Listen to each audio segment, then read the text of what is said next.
안녕하세요. 수포자 벗어나기 인생수학 제36회 방송을 시작합니다.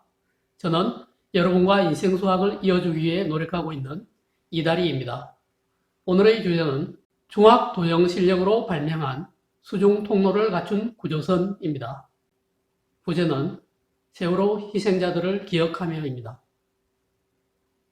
지난 시간에 말씀드린 대로 저는 중1 때 정다면체를 머릿속에서 떠올릴 수 있게 된 뒤로 입체 도형을 다루는 공간 감각이 크게 늘었습니다. 만들기나 도형 문제풀이들이 쉬워졌죠. 저는 10살 때부터 대학교에 입학하기 전까지 에디슨 같은 발명가가 되어 인류를 위해 꼭 필요한 발명을 해보겠다는 꿈을 가지고 있었습니다. 고1 때 몇 달간 아인슈타인 같은 위대한 물리학자가 되겠다는 생각을 잠깐 해본 때 말고는 2014년 4월 16일 세월호가 진도 부근 바다에서 침몰하고 있다는 이야기를 듣고는 인터넷에 접속했습니다. 그날부터 텔레비전에 나온 전문가들이 말하는 골든타임이라는 사흘 동안 밖에 나가 일을 하고 돌아오는 시간 말고는 내내 인터넷에서 방송과 기사를 찾아보면서 세월호 일을 지켜봤습니다. 온 나라의 많은 사람들이, 뱃속에 남아있던 사람들이 살아 돌아오기를 바라며 안타까워하고 있었습니다. 저도 똑같은 마음이었죠. 그 사흘이 지났지만 배가 침몰한 뒤에 구조된 사람은 아무도 없었습니다. 단 한 사람이라도 더 살아와야 한다는 간절한 희망 때문에 눈물이 났습니다. 그 이후 오랜 기간 동안 돌아가신 분들을 찾아오는 일이 이어졌습니다. 그날 304명의 사람들이 돌아가시거나 실종되었고 이후에 구조작업 과정에서 일하시던 분들의 희생도 더 있었습니다. 저는 그 며칠 동안 평생에 한 번도 관심을 가져본 적이 없던 우리나라 서해 바다에 대해서 많은 것을 알았습니다. 특히 물살이 최대 시속 10km 정도로 빠르게 흐른다는 것, 30에서 40m 정도 깊이의 바닷속에 잠수했다 올라오면 높은 수압 때문에 여러 시간 동안 감압을 하지 않으면 잠수병 때문에 위험하다는 것, 그래서 노련한 잠수부도 한 번 잠수해서 20분 정도밖에 활동할 수 없다는 것을 알았습니다. 이런 어려운 상황 때문에 그 이후에도 구조작업이 힘들다고 들었습니다. 그래도 한때 발명가가 꿈이었고 실제 세상에 사용되지 않은 발명도 몇 가지 했던 저는 이해가 되지 않았습니다. 우리나라 군대와 경찰에 있다는 그 많은 뛰어난 구조 인력과 특수한 구조 장비들이 고작 40m 정도밖에 안 되는 얕은 바다에서 한 사람도 살려내지 못했다는 것입니다. 그래서 앞으로 그런 일이 안 생기는 것이 좋겠지만 만약에 그런 일이 또 일어난다면 짧은 시간 안에 많은 사람을 살릴 수 있는 방법은 없을지 고민을 했고 몇 달 동안 생각을 정리하고 기계기술자인 동생과 상의를 해서 수중 통로를 갖춘 구조선을 발명했습니다. 그해 말에 특허 출원을 했지만 특허권을 우리가 갖지 않고 세상 사람들 누구나 만들어 쓸 수 있게 심사 청구라는 것을 하지 않았습니다. 제 허락 없이 누구나 수중 통로를 갖춘 구조선을 만들어 쓰면 되는 겁니다. 대한민국 특허청의 공개 특허 공고에 나와 있으니 누구나 볼 수 있습니다. 출원 번호는 10-2014-0180-884이며 발명의 명칭은 수중 통로를 갖춘 구조선입니다. 이 방송을 보는 관계당국자나 이런 배를 만들어서 운영할 이유가 있는 기업의 관계자는 저희들이 한 발명을 참고해서 기계를 만들거나 아니면 그것을 더 발전시켜서 그것을 넘어서는 더 뛰어난 구조선을 만들어주면 좋겠습니다. 저는 세월호가 바다에 침몰하고 3년 정도 지난 2017년 4월 9일에 물 위로 다시 떠오를 때까지 세월이란 낱말을 함부로 쓸 수가 없었습니다. 자, 그럼 발명이 어떤 건지 한번 살펴볼까요? 이것이 말씀드린 수중 통로를 갖춘 구조선입니다. 바닷속에 이 위치 정도에 어떤 배가 침몰해 있다고 가정을 하죠.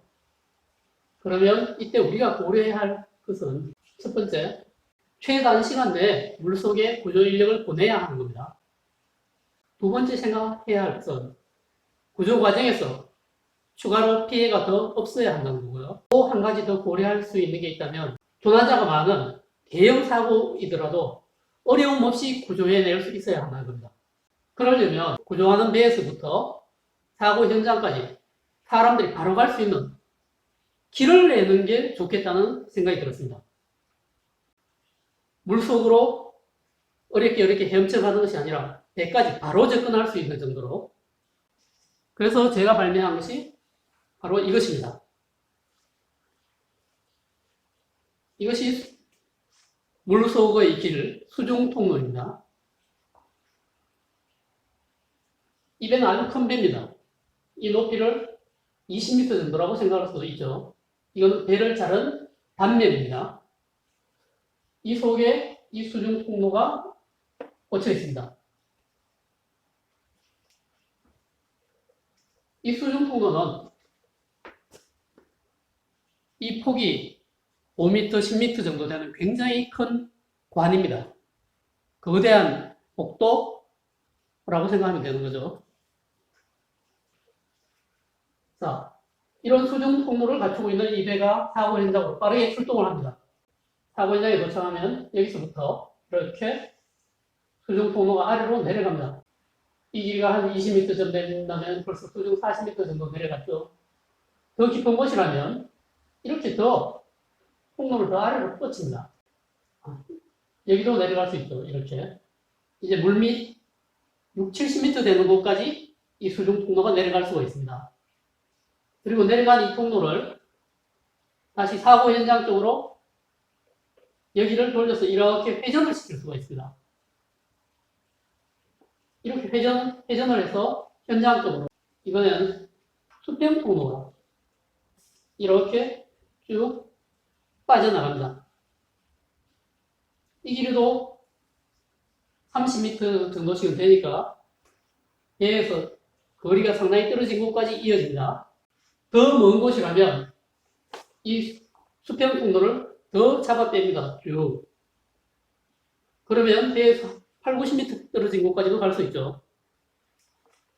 물론 이 수직관들과 수평관들을 더 많이 만들어서 단다면 훨씬 더 먼 곳까지도 이동할 수가 있습니다.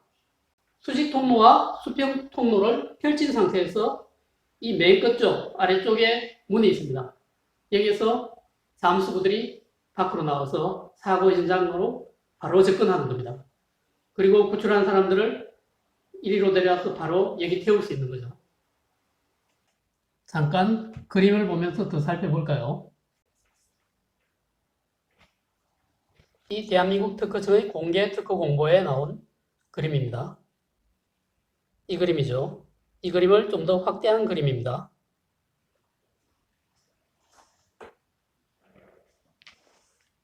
자, 이 배가 우리가 좀 전에 본 수중 통로를 갖춘 구조선입니다.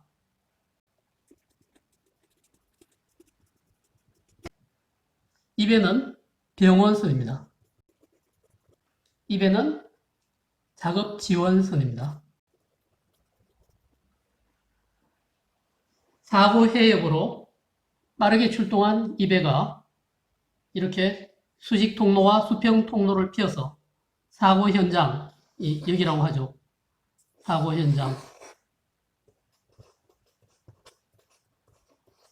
사고 현장 가까이로 수평 통로의 끝부분을 펼칩니다.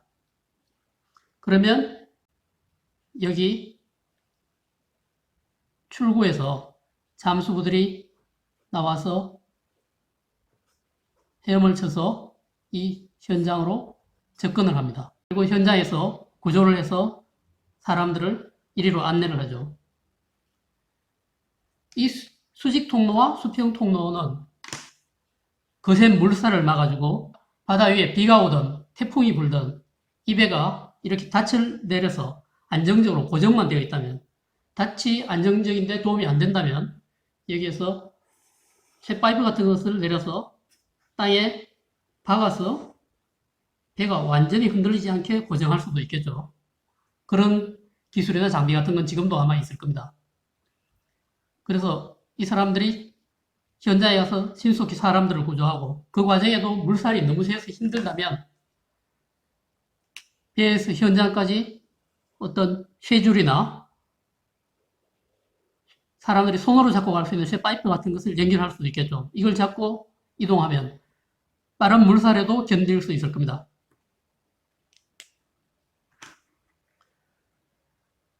그래서 이 배 안에 들어가면 이 안은 긴 복도니까 이 안에 감압실 같은 여러 의료시설을 설치할 수 있습니다. 이 안에도 칸막이를 여러 개 만들어서 여러 단계로 감압실이나 사람들이 쉴 수 있는 그 자리를 만들고 여기에서 응급조치를 한 사람들을 이 수직통로 아래까지 데려와서 수직통로에서는 엘리베이터나 곤돌라 같은 걸 이용해서 배 위로 올라가면 되죠. 배 위에 가면 병실이나 구조시설이 많을 거고 만약에 사고 현장이 워낙 큰 현장이고 사람이 수천 명을 구조해야 되는 상황이었다면 이 안에서 사람을 다 수용할 수 없다면 그 사람들은 이런 보조해주는 병원선으로 옮겨서 태워서 빨리 육지에 있는 병원으로 계속 나르면 됩니다. 이런 병원선들을 여러 대 보내오면서 계속 사람들은 실어가면 되죠.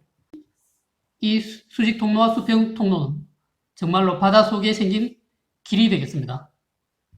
그리고 작업지원선은 이러한 구조 작업을 할 때 필요한 어떤 도움을 줄 수 있는 보조적인 배죠. 여기에서도 이 아래로 뭔가를 장비를 내리거나 또 사람들을 구출하거나 할 때 어떤 도움을 줄 수 있을 겁니다. 이렇게 한다면 그때 세월호와 같은 그 현장에서 좀 더 빠르게 구조 작업을 펼치는데 도움이 되지 않았을까 이런 생각이 듭니다.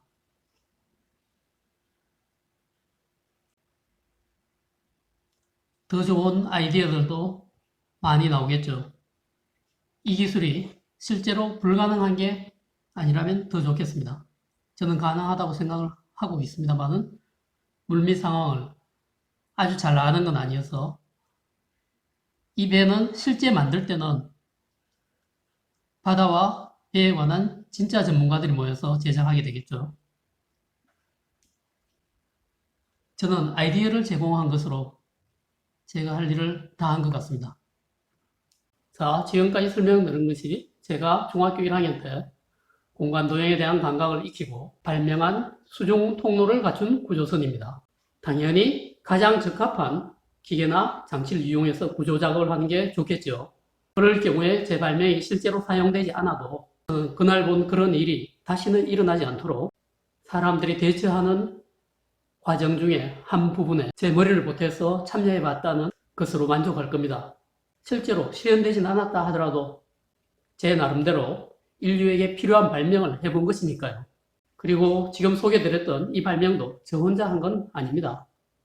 그때 그 일을 지켜보고 마음 아파했던 모든 사람들이 보여준 생각과 행동, 지식이 모인 곳에 제가 손 하나를 고이 보태어 본 셈인 거죠. 혹시 이 발명을 이용한 구조선이 만들어진다면 이 발명은 구조활동 이외에도 수중에서 이루어지는 여러 일에 사용될 수 있을 겁니다.